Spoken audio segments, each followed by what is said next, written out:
the null conditional operator. The null conditional operator, represented by question mark and dot, is commonly known as Elvis operator. It provides a convenient way to access members and invoke methods while gracefully handling null values. Instead of throwing a null reference exception, if the operand on the left is null, an expression evaluates to null. Let's explore some examples to better understand its usage. For example, let's create a list of integers. List int. We will call it numbers. And we will give a null value. That list will be initialized. And I'll put an exclamation mark just so I understand that I'm writing a null and it's not a problem. I know it's a null. I created a variable numbers, and the type of that variable is list of integers. Okay, now let's try to use this operator, null conditional operator.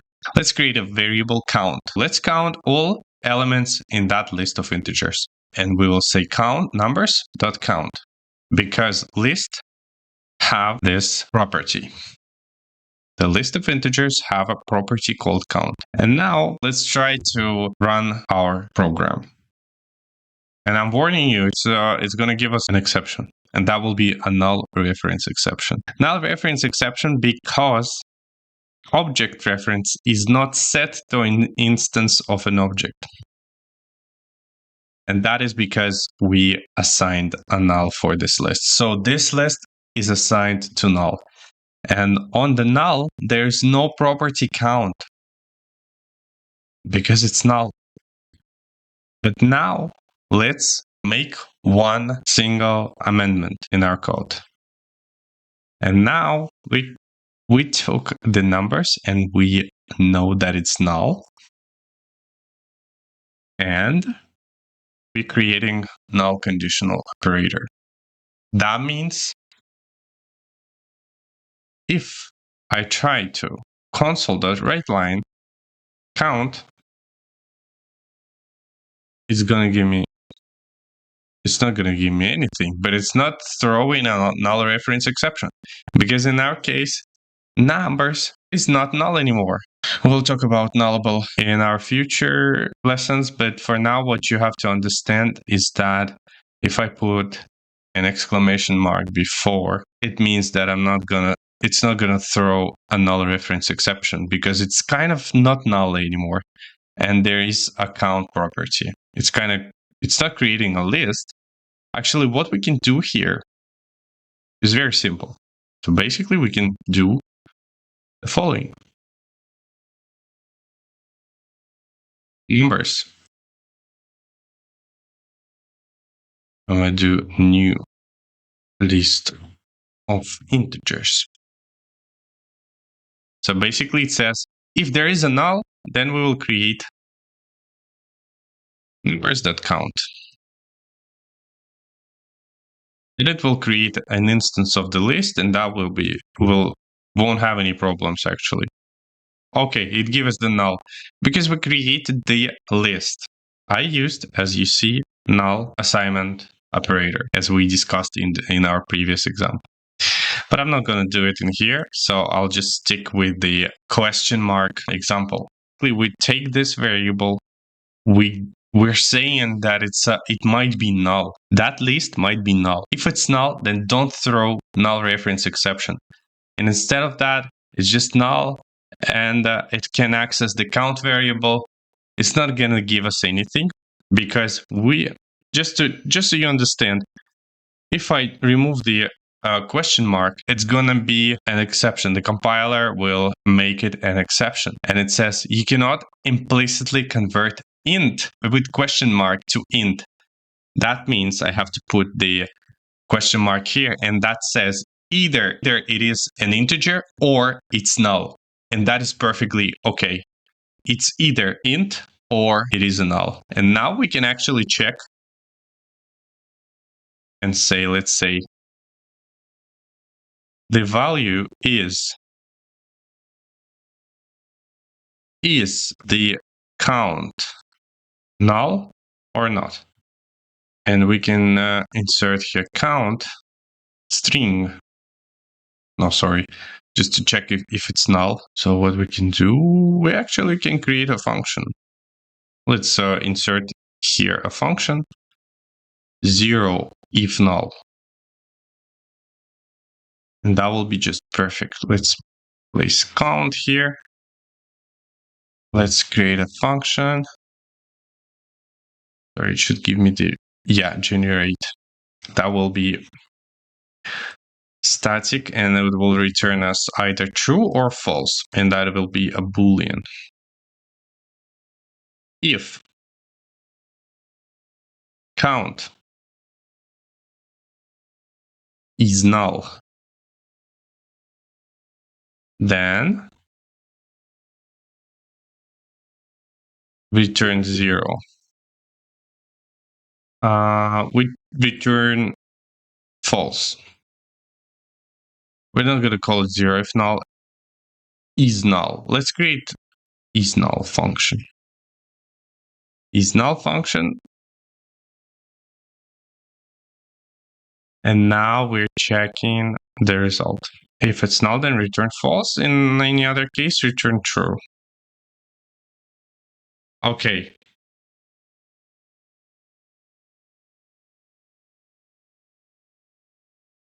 You can simply put it like this. All right, we do .NET run. .NET run. Is the count variable is null? False. It's not null. Oh, sorry, I made a logical mistake. True. If it's null, then true. And if it's not null, then false. .NET run. Is the count null? True. Is the count variable null? Is true.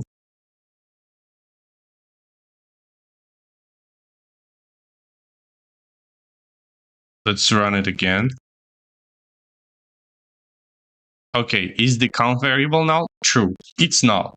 Okay, so we can do either we can work with it as we want. We either can do assignment operator if it's null. I already demonstrated it. And if we can use the nullable type, so we can put a question mark after the variable, before the dot notation, and that will be considered as nullable type. And we can access this variable, and it will be null anyways, but it's not going to throw null reference exception. Let's consider another example. Let's do something a little bit better. Let's create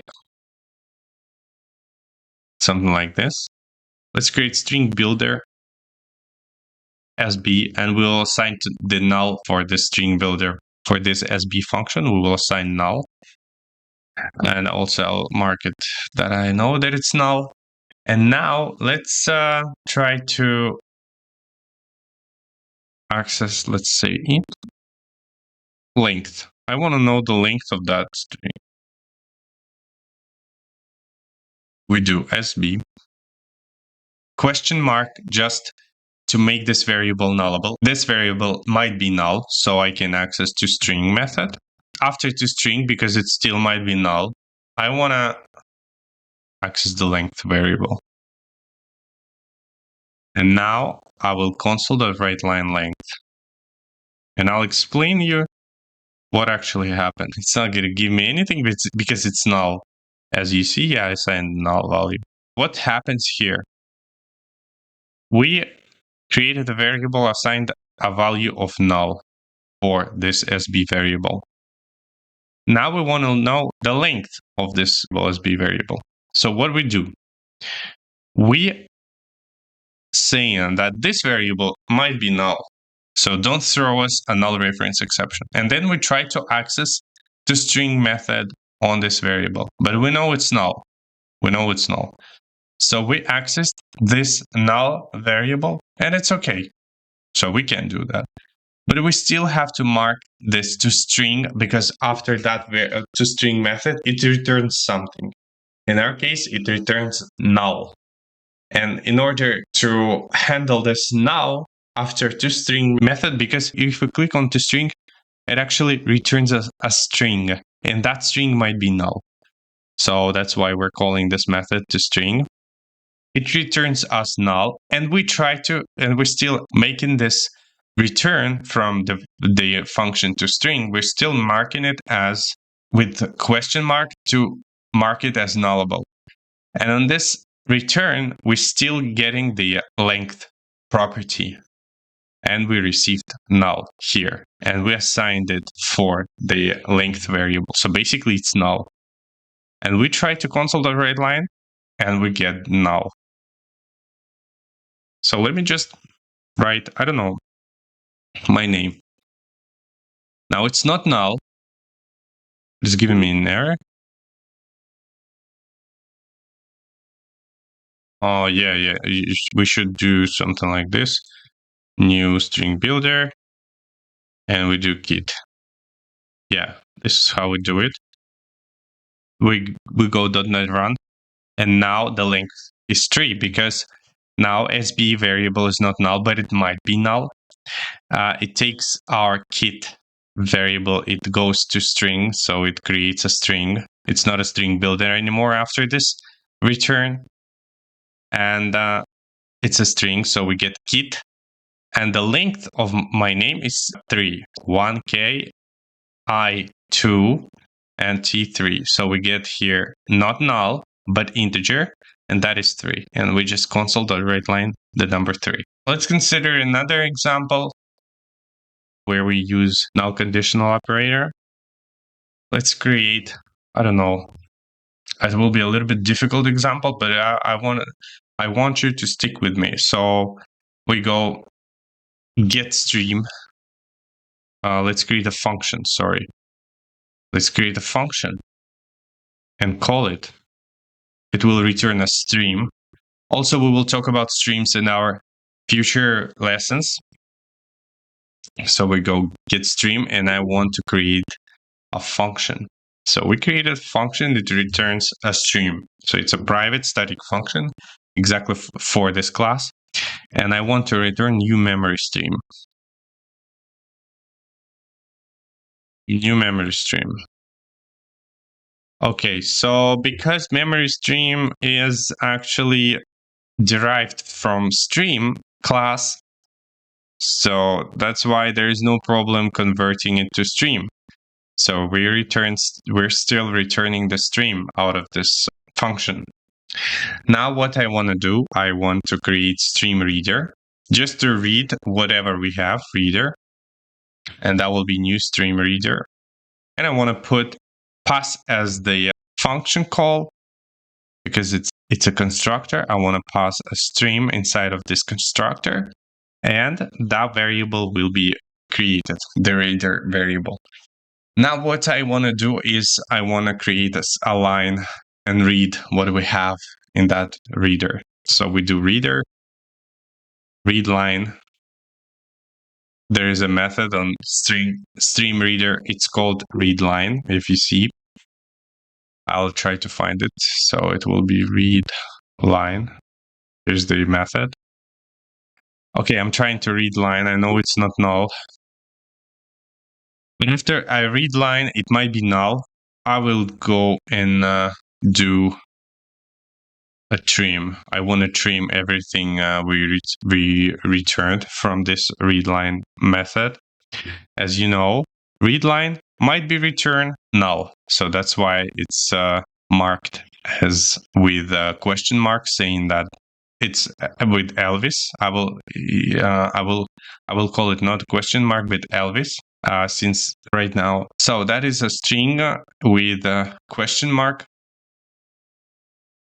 Okay, it returned that null, and we're trying to access whatever it got returned. As we know, it's just a memory stream we created that nothing returned. This variable is basically stream reader class. But after we read something and there is null, it returned that null. We try to trim whatever value we have. And if it's nothing, then we will say no data. Okay, let's try to console.writeLine whatever we have as the return.